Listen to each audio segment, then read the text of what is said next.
everyone. My name is Sarah Hass. I'm a sophomore here at Duke University. First, I just want to welcome everybody to this Google Hangout, especially the new members of the class of 2017. Congratulations on getting accepted to the best university in the world, and I can say that with full confidence. Tonight we have 4 Duke students here, including myself, and we're here to talk about student life. This can be anything from clubs, organizations, academics, dining, housing. If you have a question, we want to answer it, and we're here for you. So I'm going to get started with introductions, and then we'll go to Jacob on my right, and then to Luke and Nadine.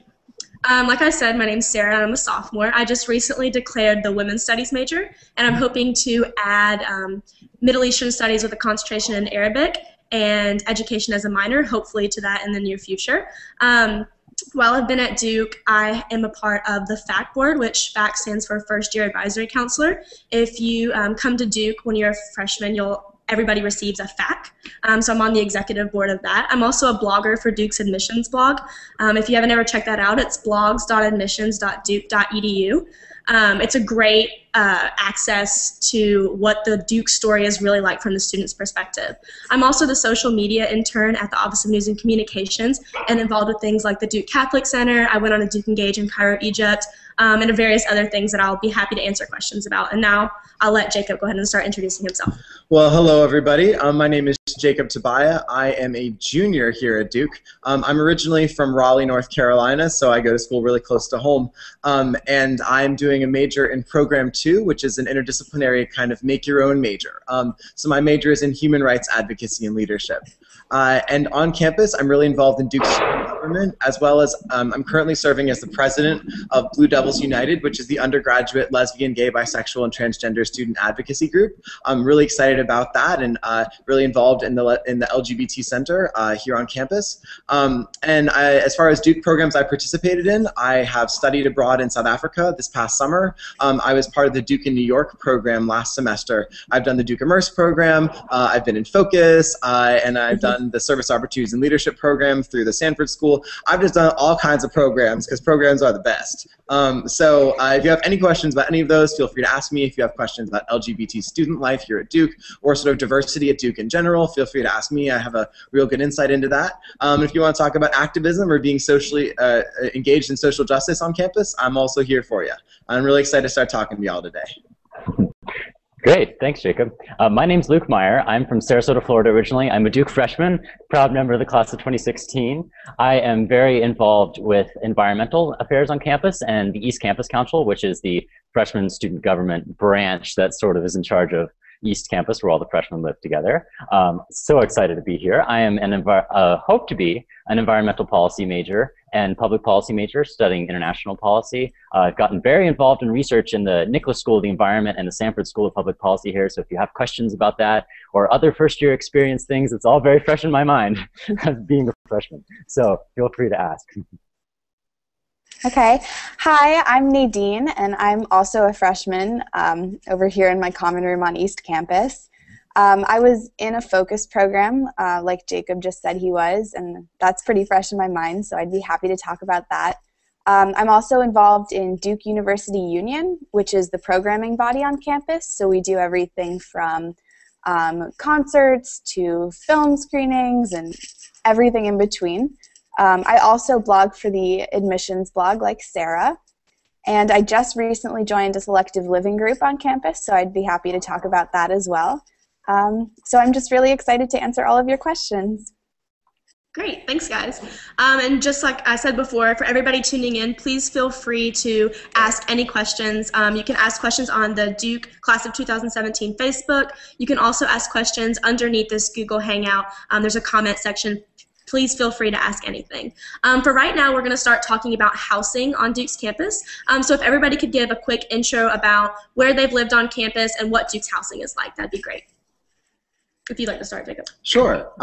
So my first year, I lived on East Campus, as everyone does. I was in Bassett, which is also, I was on the first floor, which is the dorm and the floor where the basketball players lived. So Kyrie Irving, who is kind of a big deal and like went to the NBA and stuff, like lived down the hall from me. And Josh Hairston, who has recently become a really big deal, also lived down the hall from me, which was pretty cool. So that was that. And now I live in Few, which is one of the dormitories on West Campus. So when you drive into West Campus and you see like the big chapel in front of you and you go around the little circle in front of it, Few is a dormitory that's actually on that main circle.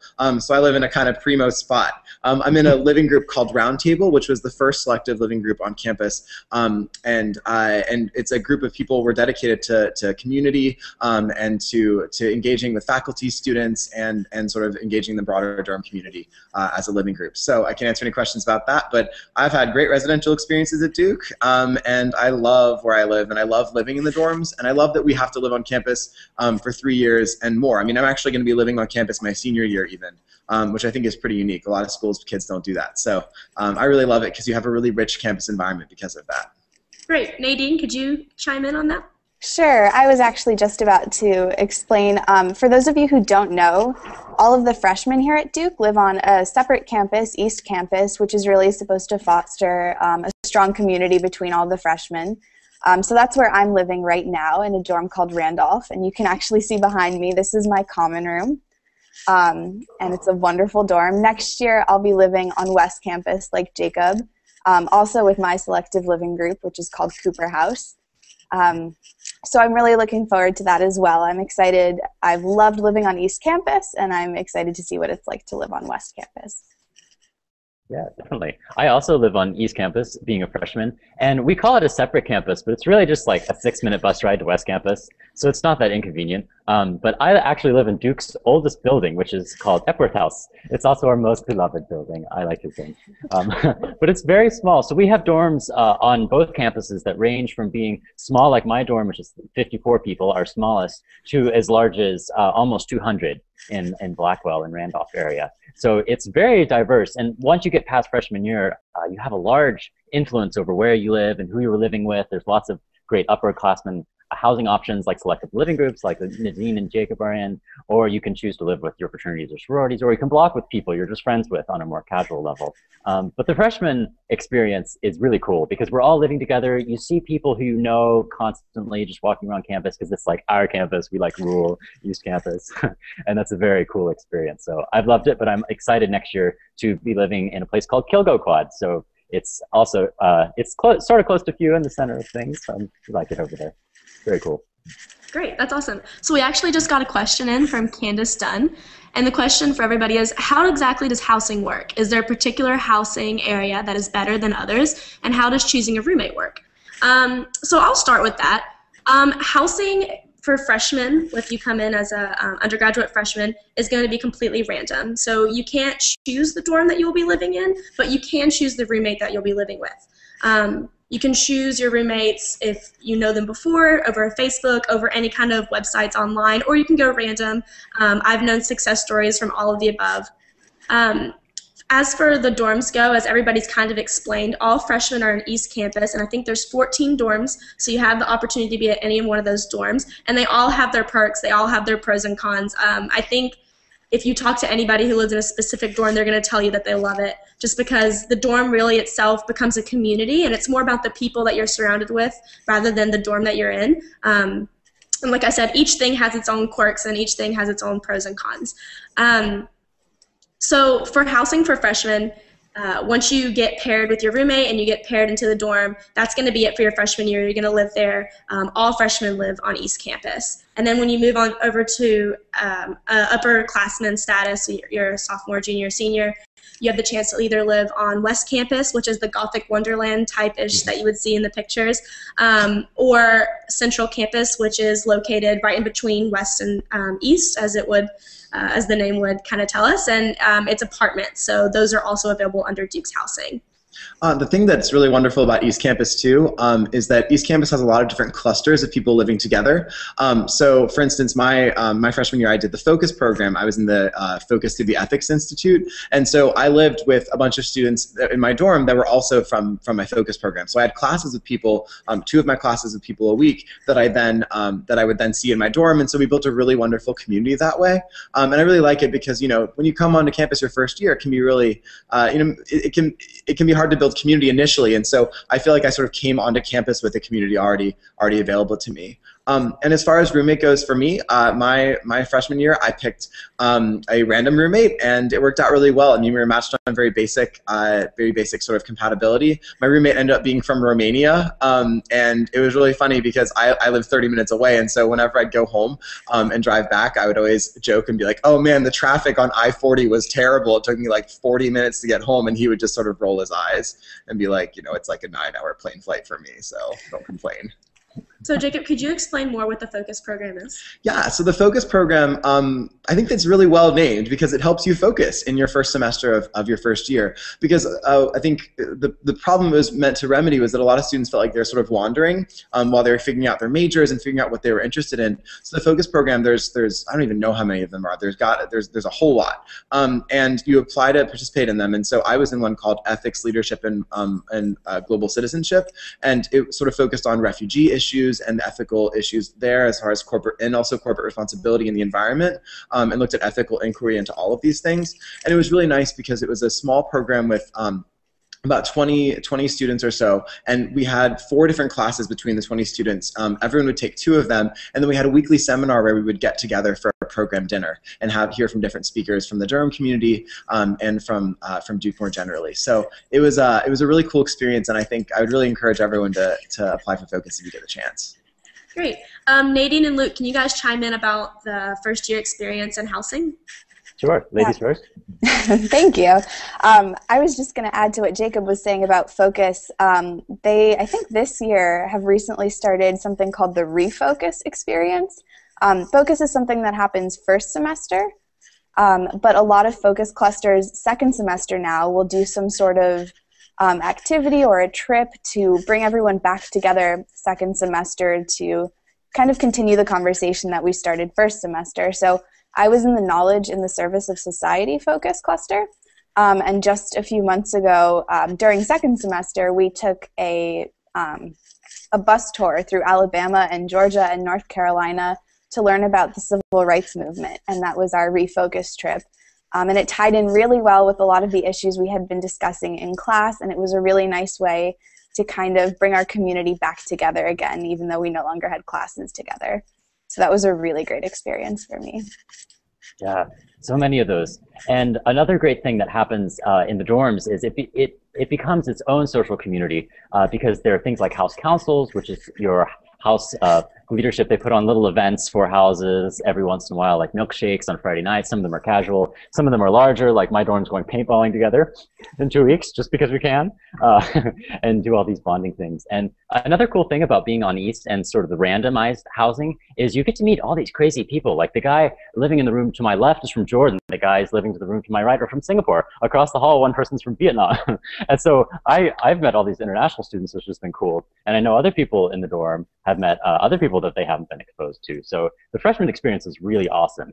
It exposes you to so many different things that's something very unique here that everyone takes advantage of. So I encourage all of you, if you're coming here next year, to really just meet as many people as you possibly can on East, because things change next year well, for me, next year, when you move to West Campus and you get to choose a little more who you're living with and people develop their group. So meet people. Great, thanks so much, guys. All right, so we just had another question come in. It looks like it's from Scott from San Francisco Bay Area.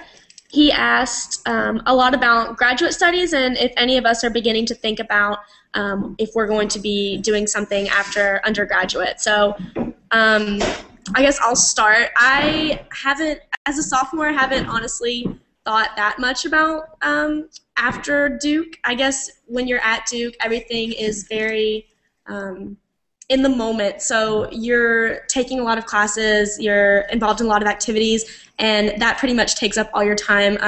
Definitely I know as a junior or senior I'll start thinking more about that, but I could definitely see, yeah, Jacob will tell you in a second. Unfortunately, sometimes. I can definitely see a possible graduate school in my future, but yeah, Jacob will probably be the most relevant answer. Yeah, so I'm a junior, so naturally the idea of graduate school is certainly on the horizon. However, a few things I emphasized before talking about my own plans is that first off, if you are deciding whether or not you need to come to Duke, I don't think you need to be thinking about grad school, just in general. Like, don't worry about it too much because, I mean, I think it's really important to give yourself time to explore while you're here and to really figure out what's best for you. So don't some people come in to Duke with like the idea that oh, I'm definitely doing this, and a lot of people change their minds. So I would say focus on what's best for your undergraduate education, but know that Duke is going to position you no matter what you want to do to be successful anywhere and to go to any grad school you want. As far as me specifically, I'm really thinking right now about either law school or doing a master's in public policy, although I'm still deciding between those two. But I'm kind of on track to take the LSAT in June, and have been going to the pre-law advising center, although my goal also is to take off at least a year or two between undergrad and grad school, because I want to leave myself some time to try doing some organizing work and to spend some time in the real world and take a little while out of school to gain some more experience before going back to a graduate career. Great. Sure. Definitely. And I'd like to add to that, we definitely are very busy on campus with our classes and everything that we're involved in, but we also do have a lot of really great resources for thinking about the future and thinking to what we might do after we graduate. So we have academic advisors to help us stay on the right track academically. There's advising for all sorts of pre-med, pre-law. There are also student advisors who can help you figure out what sort of track might be right for you. So there are definitely resources available to help you kind of look forward as you're enjoying the Duke experience. Yeah, absolutely. And I would encourage all of you, the student advisors are really helpful. And the global advisors, we have these people called global advisors, and they just advise you on everything, literally everything. And they are very, very informative too. They know the curriculum inside out. It makes you feel really comfortable as a freshman. I was one of these freshmen that had an idea what I wanted to do, but didn't really know. And all of my advisors were really helpful in not making me feel panicked or behind because I didn't necessarily know. They were very, very useful, very informative. And they know, the great thing to know about your advisors, whether they're peer advisors or any of the advisors, is they know all of the opportunities here. They're your keys to get into to know to where to search. Because if you come to a place like Duke, where there's so many opportunities, it can be a little overwhelming as a freshman, like, which do I choose? Which do I go for? Or should I do them all? Well, that's not possible, unfortunately. So the ones you have to choose, they're really, really helpful with that. And on another note, I found the upperclassmen here really enthusiastic about helping underclassmen. Like, just as a freshman, it's been very extraordinary. That some of my best advice has been from just friends I've made in my classes with upperclassmen and whatnot. So it's a very, very good transition. But congrats for thinking so far ahead. Whoever asked that question, you're not even college, you're interested in our grad school experience. Yeah, so good for you. And I think for me, the thing that's important to emphasize is that if you have a set idea of what you want to do, Duke will help you do that. And if you don't know what you want to do and want to figure it out and you want to take your time and have a space to explore, Duke gives you that too. I think you can have either experience here. And if you want more information on academic life at Duke and want to talk more about academics in general, we'll be having another Google Hangout about academics specifically a little bit later on. So definitely chime into that. Yeah, it's actually on Tuesday, April 2nd at 8, so same time, and we'll have some more students talking about specifically academics. So we actually had just another question come in. It's from Gabrielle, and is the Greek system the only option for social life? Can you address this? Again, I'll start. So as a sophomore young woman, I'm not involved in any Greek organization or social living group. Nadine and Jacob already mentioned that they're a part of a selective living group, but I'm completely independent when it comes to any, I guess, institutionalized groups. I don't really know how you would describe them. But I also have a lot of really great friends that are involved in the Greek system, and they love it. So you can really find that balance. One thing that I really like to emphasize about the Greek system at Duke is it's here, it's present, it's on campus, and if you want to be involved in it, you absolutely can, but if you don't have to be, and that's perfectly fine. You can still have a social life. There's still so many opportunities to do things on campus. You're never bored. One big thing is whenever you meet a student on campus and you say, like, hi, like, who are you? What are you involved in? They'll list thing after thing after thing, and then maybe add in that they're a part of like a Greek sorority or a fraternity or whatnot. It's not like a huge part of people's identities here, but it's definitely something that you can make your own. So I would say that, the process in itself is more of what are you comfortable with and what are you interested in. And as freshmen, you don't have to worry about that at all in the fall. The rush process actually isn't even until the spring. So you have the entire fall to get to know your classmates, especially living on East Campus all together. This is a great time for you to form community bonds outside of any sort of Greek system or selective living group. And then you can make that decision in the spring whether or not you want to go through the rush process or join any of these organizations. Yeah, and I think I'd emphasize again that Greek life is certainly a vibrant social community at Duke. And one thing that I like about Greek life at Duke is that in general it's a lot more open than Greek life at other campuses. So a lot of social events that are held by fraternities and sororities are open to pretty much anyone who wants to go, rather than sort of this selective thing that happens at a lot of other universities where my friends attend. But the other thing is that selective living groups and houses more... Hey guys, sorry about the technical difficulties that we were having. Hopefully everybody kind of made their way back over to this Google Hangout, and we're just going to continue the conversation that we were having earlier. So we were actually talking about registration for classes. So I'll just go over a brief summary of what we were talking about before we experienced the technical difficulties. So Duke has two registration windows, obviously one for the fall semester and one for the spring semester. As freshmen, as members of the class of 2017, you guys will be doing registration in the summer. So you'll get a blue book, it's what it's fondly called, over the summer in the mail, and this will explain everything that you need to know about registering for classes, advising, but basically any information you need to know about being a freshman at Duke, it'll be in this book. So please don't worry about knowing like how and when to register. You'll have step-by-step instructions that will help you along the way. This will happen over the summer. And the biggest advice that I can give to you is just take a few days to kind of look over the class selection and pick classes that really interest you, and pick classes that kind of force you to step outside of your comfort zone. Maybe a big class and a small class, a class about biology and a class from the humanities, something like that. Definitely mix it up. Does anybody else have anything to say about registration? We also talked a little bit about how many resources there were for helping you kind of navigate registration. So there's definitely always the opportunity to reach out to current students. Luke was saying that they're probably the best resource on campus. And anyone you reach out to will be happy to give you advice and share their experiences about different courses. And then you also have official academic advising from the university and student advisors who are there. So there's a lot of help to help you navigate all of the options that you have. Great. Okay, so we actually have another question that just came in. The question is, how well do you think Duke is recognized in Europe, especially the United Kingdom?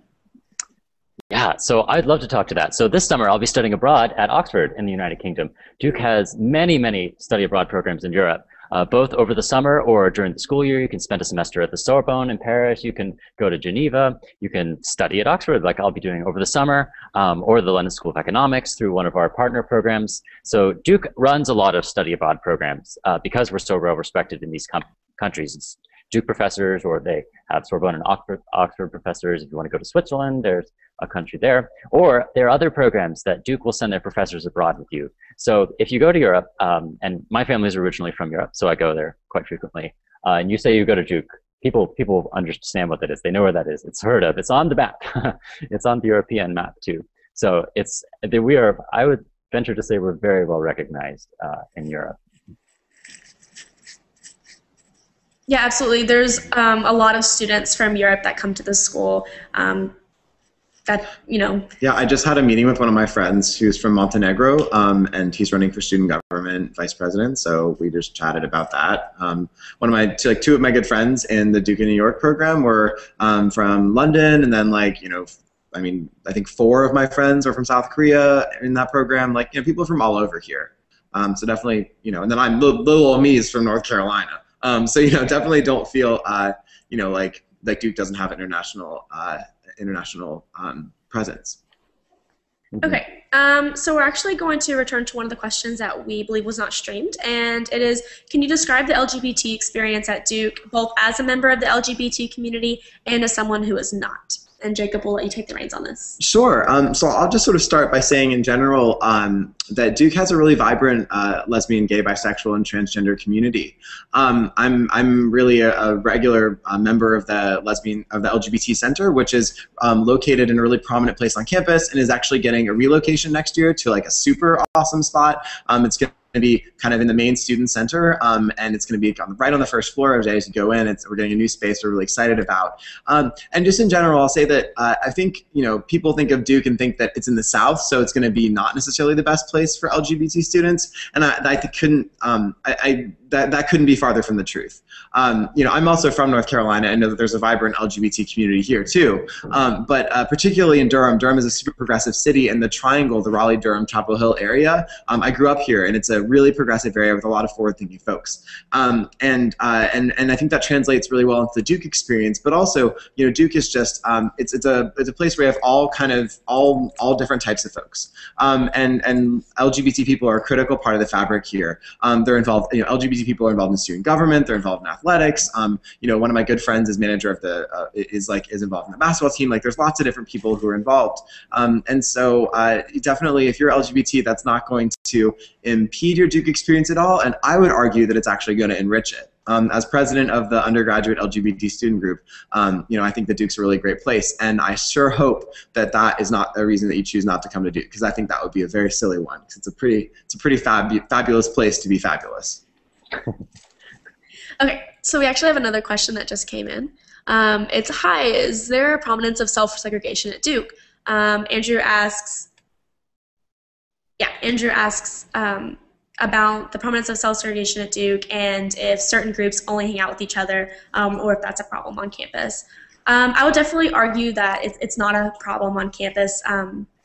Of course, there's always going to be cultural groups and groups that attract people of the same color or the same ethnicity or the same gender or anything like that. We have the Women's Center, we have the Black Student Alliance, we have the Asian American Alliance, things like this. There's always going to be these on campus, and if anything, they enrich the experience.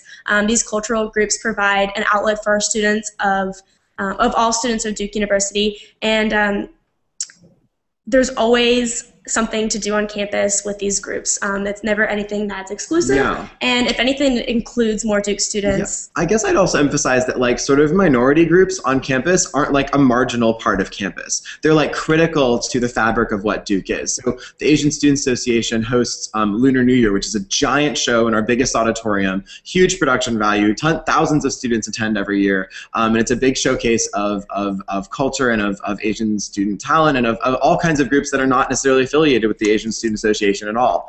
The Black Student Association hosts the Black Student Alliance Invitational Weekend, which is actually happening this weekend, which is a really awesome event for all of campus to go to. They have a big step show that's super awesome. There's a bunch of really fun social events to go to, and Blue Devils United hosts Lavender Ball, which is sort of the biggest LGBT formal dance that we host every year, and it's attended by all sorts of different people. It's certainly not just a space for LGBT students; it's a space for everyone. And so I definitely don't think that minority groups at Duke take the back burner. Minority groups at Duke are absolutely a critical part of student life, and everyone engages with them. So, yeah. Yeah, absolutely. Diversity is a huge part of the Duke experience. It's one of the reasons why I chose Duke. There's people from all over the world with all different types of experiences. This diversity doesn't necessarily mean color, race, ethnicity, gender. It's so much more than that, and there's so many interesting people with all different kind of layers of identities here at Duke, and there's so much to learn from them, and there's so many cool events on campus that really celebrate the differences that we have as individuals and how we identify ourselves as Duke students other than just students. Okay, great. So let's see if we have any other questions. Yeah, so the next question is, this is from George. Thank you for asking the question. Is there any urban or suburban hotspots students go to? So explaining areas around the campus that a lot of students visit, maybe in Durham. Well, I'm from the Triangle, but I want to see what other people have to say first. So why don't someone else talk about Durham and how how great it is, and then we'll get back to. I think Nadine can definitely do that. Sure, yeah. One of the great things about living on East Campus is that we are kind of right in the middle of everything, and it's just a short walk to all sorts of cool things in Durham. And there's also a kind of bus system through Durham called the Bull City Connector, and there are stops right outside of campus, and it's a free bus system that can take you anywhere you're interested in. And it's definitely something to make use of because there are so many great things to do in Durham. I've spent a lot of time with my friends exploring the food scene because Durham has an awesome food scene. I've written some blog posts actually about that, but we have all sorts of different cuisines. There's ethnic cuisine. There's a lot of really cool Southern food. That's definitely a new experience for me. There's a great vegetarian community here in Durham, and there's also a lot of cool like sustainability things going on in Durham that a lot of the different restaurants and stores participate in. So that's really exciting, and I think if you're interested in food, Durham is a cool place to be. Definitely. Last semester, I actually worked in Durham and was able to walk to work every day. I worked in this really vibrant area that's literally right next to East Campus called Brightleaf. There's lots of amazing places to eat. I worked at the University Press, which was in the city. A lot of students do research at a medical center that we have in the middle of the city. So Duke and Durham are very much connected and very much one and the same in many ways. In fact, East Campus particularly, the freshman campus where we all live, is skirted on both sides. Brightleaf is on one side, and then another really cool place called 9th Street is on the other side. And these are not on-campus places. They're parts of the city that are really fun to hang out in and give a lot of opportunities to do things. You'll never run out of things to do on Saturday nights here. You'll run out of Saturdays before you run out of things to do, or Fridays, or whatever day you want to explore. There's always lots of exploring. And I think Durham people in general, too, also like Duke students, which I know other colleges maybe don't have a good relationship with the cities they're in. Like where I'm from, there was a college, and that didn't work too well. But I think they generally like Duke students. They like UNC students, too. They like college students. We're part of the Durham identity, I think. And I would also add, if you want some like kind of objective qualifiers, Durham was recently featured in New York Times for like one of their like 36 hours or 48 hours or whatever series in Durham, and they talked about all the fabulous things there are to do here. So if you want to go and Google that, check it out, and you'll hear about all the fun stuff you get to do. But I can also say that one thing that's really cool about the Triangle is there's a really vibrant music scene here. And the other thing that's neat is that Durham is the closest city to Duke. It's sort of where Duke's located, but then Duke is also 15 minutes from Chapel Hill, which is a vibrant college town with the University of North Carolina, which we're supposed to hate, but like as a North Carolinian, I'm like, oh, my friends go there, so I go over and party and hang out with them a lot. And also, we're really close to Raleigh, my hometown, which is like a 30-minute drive away, and Raleigh has the North Carolina Museum of Art, which is a world-class art museum. It has a lot of really wonderful places to check out, and a really vibrant downtown. The whole area has been completely revitalized recently. I mean, even since from like my high school time to my college time, I just keep marveling at how many new businesses and restaurants and cool places and performance venues keep opening up every year. In DPAC, the Durham Performing Arts Center, which is really nearby campus, it's probably like if you drive, it's probably like a 10-minute drive from West Campus, maybe a 7-minute, 6-minute drive from East Campus. 15-minute walk. Yeah, I mean it's close. It has world-class performers from around the world. I mean, Adele was going to come there before she had to get her vocal surgery, and then she ended up coming. But she was scheduled to come here. And they have Broadway tours that whenever they tour around the country, they come to DPAC. And there's a whole film festival that called whoa, why am I blanking on? What's it called? No. Full Frame? Full Frame Film Festival. Sorry, my brain just like totally went out. Which is like a big deal, and they actually just got certified to send people who screen here to the Oscars for consideration. So it's got a really vibrant arts community. It's a fabulous place to live. I promise you'll love it. It's like a university. It's a town for a university student. Being in the Triangle is like way better than being in a lot of towns where other universities are located. I'm not going to talk badly about any of them, but I'll just say that I've toured a lot of places, and I can say that Durham is pretty awesome. Yeah, absolutely. I can't speak more highly about Durham. There's so many things to do.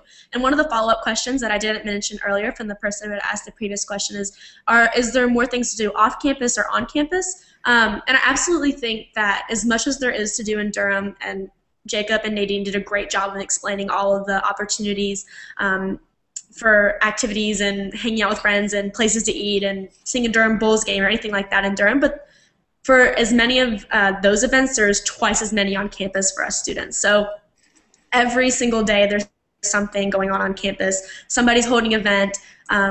We have the Duke University Union, which holds events for all students. They sponsor films that come to the Bryan Center, which is our student union, so we have pretty recent films, like just recently, last month, I saw Silver Linings Playbook played in the Bryan Center. So this is all free for students.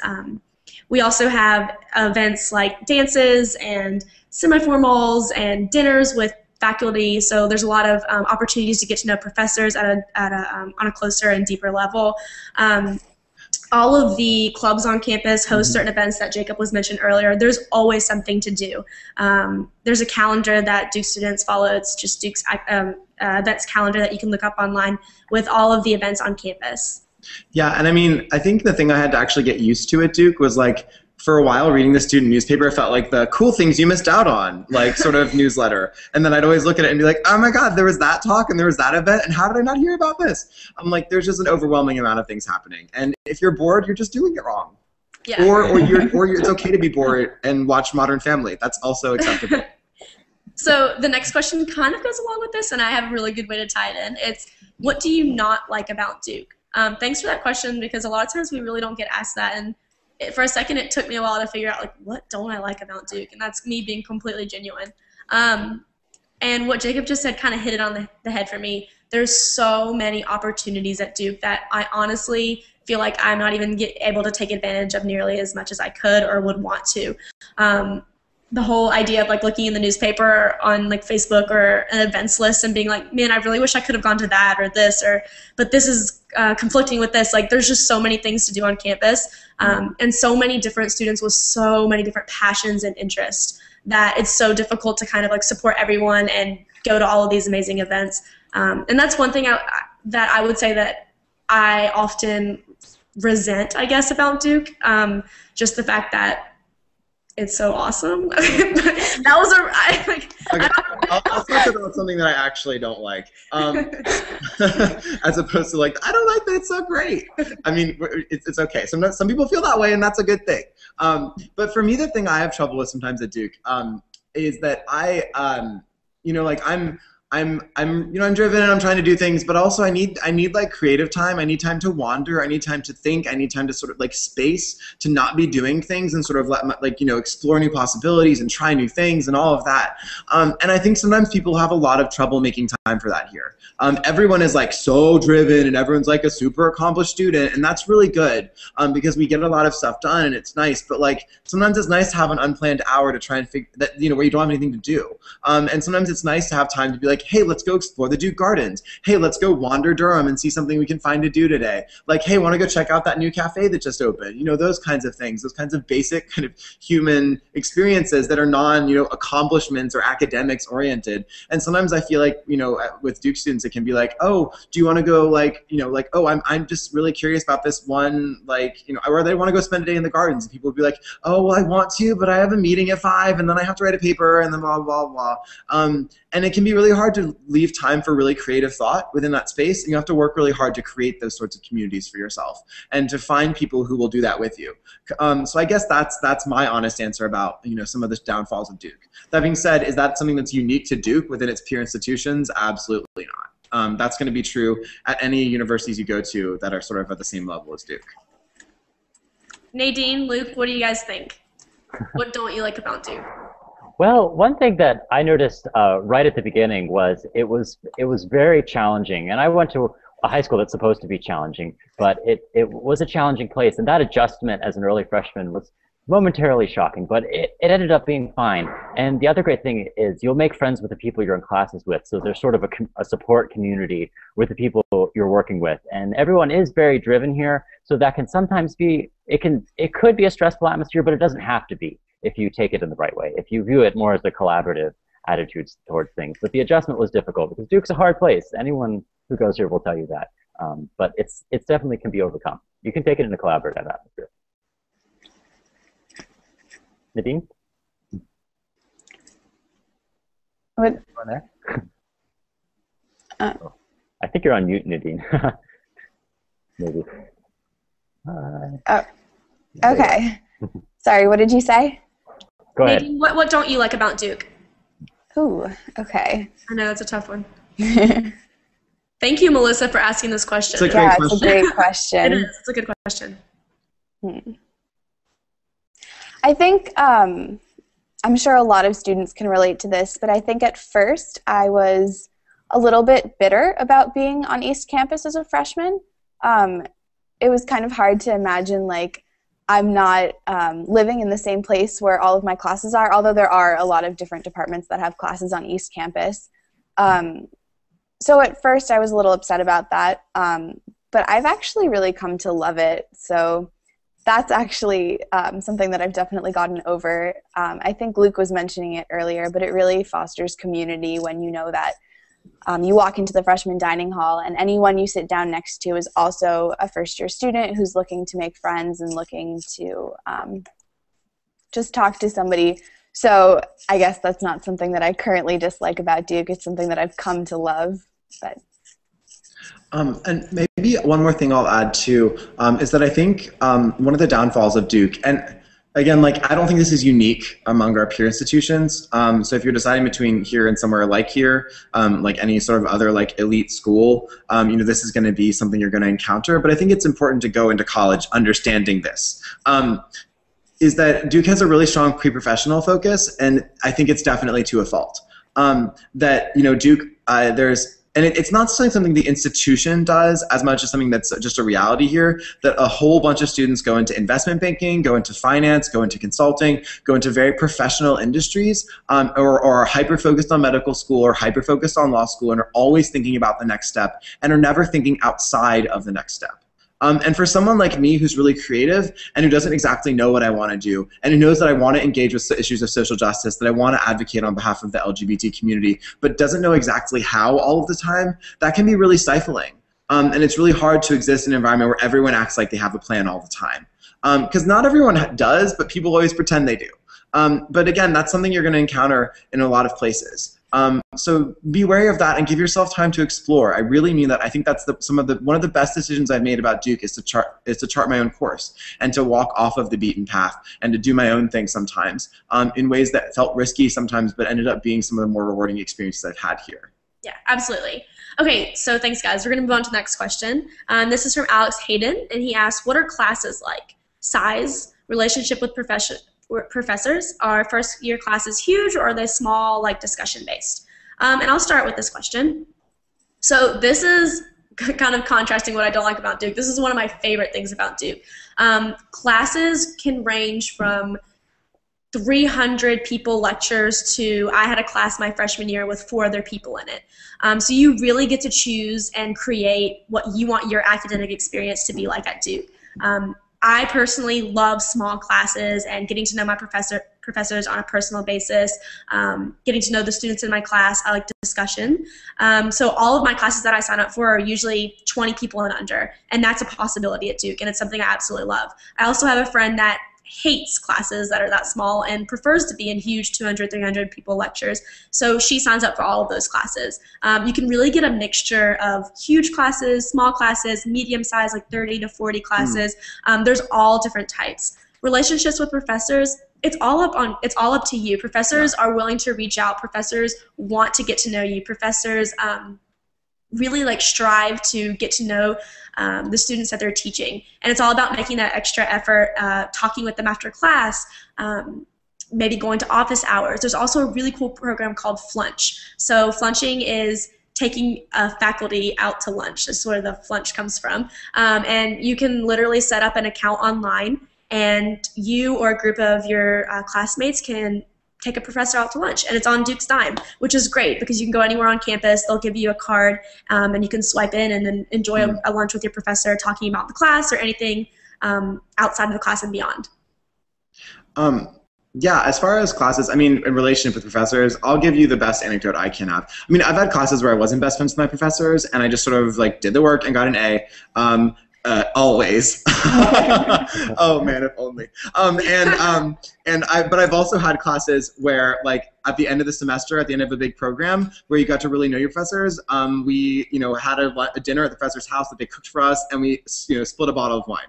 Like that, where like that's I think indicative of the kind of relationship you can have if you want to. Yeah.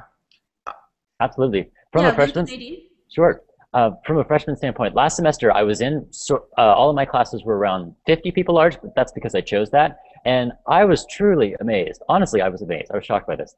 All my professors knew me by name. They all know my life story. They all know like what my favorite animals are, what my favorite colors. And I'm not exaggerating here. It was extraordinary. I was in Introduction to Earth and Ocean Science with Professor Klein, and she asked me to her office hours. She asked me to her office hours. I didn't have to go to the office hours just because she wanted to learn more about the students. That's why Duke is the best rated professors, right, by various indexes. They're really good. But so in contrast, this semester, I'm in one class which only has 2 people in it. It's me and it's another grad student, and we're doing some research with this professor. It's just 2 of us. And I have 2 of my other classes are only 12 people large. So it really is, like Jacob emphasized, it really is what you want to choose.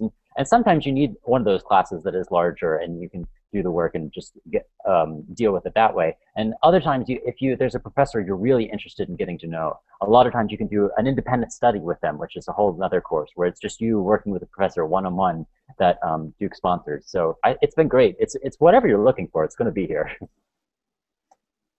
Nadine? Sure. Well, I think we have you really covered what I was going to talk about. I was in a focus program last semester, so I was kind of by definition in 2 pretty small seminar-style classes, and also that dinner series with all the other students in my focus class. And I was a little worried at first that I might not be able to sustain and continue being in those types of classes once focus was over.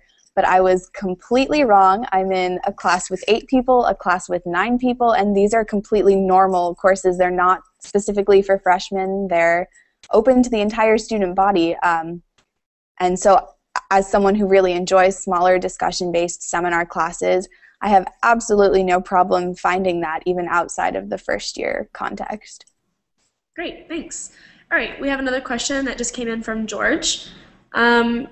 It's a 2-part question, so I'll give the first one first. It's how far away is the closest airport? I'll just answer that really quickly. Raleigh-Durham Airport is like 20 minutes by cab, not far away at all. A lot of students use that to go in and out from home or any kind of their travels that they impart on. So that's the question. And they have a direct flight to London out of RDU. Like, you can get anywhere. Yeah, absolutely. And it's the nicest, cleanest airport I've ever seen. It's new. Yeah, there's also a few other pretty close airports in North Carolina, like Charlotte and whatnot, that you could kind of like look at different flight schedules. So the second question from George is, do people from New England have any issues adjusting to Southern culture? Or do you find that Duke is relatively free of the surrounding culture?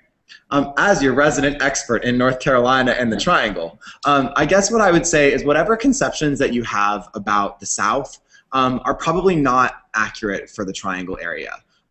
And you should definitely come here and visit. And when you visit, don't just see Duke. Go see Durham. Go see Raleigh, and you'll see what I'm talking about. The Triangle is a really progressive area. It's really educated. There's a thriving art culture. And I mean, I think a really good comparison to Raleigh-Durham area is it's very similar to Austin, Texas culturally. You know, it's in the South, and it has the best parts of Southern culture. I mean, there's this really awesome restaurant called Dame's Chicken and Waffles in Durham, where you can go and like it's incredible and it's like a really wonderful Southern experience. But at the same time, like you are surrounded by these wonderful cultural opportunities, and you're in the Silicon Valley of the East Coast. I mean, the Research Triangle area is a huge area for research. There are lots of universities, but also there are a lot of tech companies, a lot of startups here. So whatever conceptions you have about adapting to life in the South, do not worry about that because it's not the South that you're thinking about. And more importantly, like Southern culture is great and can be a wonderful part of your Duke experience. A lot of my friends really enjoy being in the South and enjoy the sunshine and enjoy the fact that it is not snowing all the time, which I certainly like. So that's my response to that. Definitely. Does anybody else want to talk about that? Yeah. Coming from Miami Beach, I absolutely love my hometown. But I don't like that when I'm walking down the streets, people don't acknowledge my existence, and I'll say hi sometimes and people won't respond. So I love that about Duke, and I think exactly what Jacob was saying. We kind of have the best of both worlds here. You can enjoy the parts of kind of Southern culture that you like and that you're interested in, and I would definitely encourage everyone to explore that and take advantage of it. And then you also have all of this diversity, and if you're pretty much, it feels like just a very cosmopolitan campus, I guess I would say. Yeah, completely agree. Awesome. Yeah, as I'm also from North Carolina, I don't think I mentioned that earlier. I'm from a small town in western North Carolina, so coming to Duke was actually a little bit of a culture shock for me, just because... Me too, even from, yeah. Yeah, just because, yeah, I'm from a really small town, so rooted in a lot of Southern culture, and coming to Duke, there's so many different people from all over the world that it did take me a while to kind of realize that, like, you know, Duke is different than anywhere else that you would be in North Carolina. But it also doesn't free itself of the surrounding culture by any means. A lot of Duke students, whether they're from North Carolina or from the North or anywhere else, really like living in the South and come to appreciate Durham for everything that it has to offer. The Southern culture, the cuisine, you know, the hospitality, everything, the weather, everything about Durham. People really, really enjoy it here. Okay, so it looks like we are out of questions. So yeah, it looks like we're going to wrap this up. I just wanted to say thank you to everybody that participated in this Google Hangout. You guys are awesome. Congratulations once again on your admittance if you're in the class of 2017. It's a huge accomplishment, and we're really, really proud of you. And you're the biggest buzz around campus right now. We're all really excited to meet you if you decide to come in the fall. Thank you to everybody who answered or asked a question. We hope that we answered them. If we didn't, please feel free to email us. You can find our emails online in Duke's directory. You can also go to blogs.admissions.duke.edu, which I mentioned earlier, which Nadine and I's information is on that, and you can kind of follow our Duke stories. Always feel free to ask us any questions. The Facebook group is also a great outlet for that. There's going to be students from all over Duke's campus that are going to be tuning in on that and answering any of your questions as they come up. Does anybody else want to say anything before we head out? Sure, and before we go, once again, there's a reminder that we're going to have another Google Hangout on April 8th. Or April 2nd, rather, at 8 p.m. And if you're also interested in any more information about East Campus, I would be happy to be your resource for that. And my email isn't on the admissions website, but I'll just say it now. It's luke.maier@duke.edu. And I'd love to talk to you about anything else you want to know about East Campus. And I would just add that if you choose to come to Duke, which we hope you do, and you happen to see me on campus walking around, do not feel like it's creepy to say, hey, you were the dude in the Duke admissions chat, hello, and then we can be friends. So just don't feel like weird about doing that. Yeah, that would be wonderful.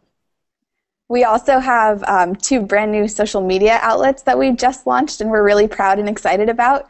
So we have a Tumblr page now as well as an Instagram, and I can really quickly read you the URLs. Our Tumblr page is dukestudents.tumblr.com, and on Instagram we're just Duke Students, one word. So definitely check those out. Yeah, absolutely. Duke is all over social media. You can follow us on Twitter, Facebook, Instagram, Tumblr. We're really all about showing you guys what Duke is really like from the student's perspective. So yeah, those are all the resources. Please don't forget about the Google Hangout that's coming up on April 2nd, 8 p.m. Eastern Time. It's going to be focused on academics, and there's going to be even more Hangouts to look forward to in the future. Anything else that you guys want to see, make sure you put up on Facebook or on our blog, and we're going to cater to you. Again, congratulations, and thanks for tuning in. We really, really appreciate it. Bye. Bye.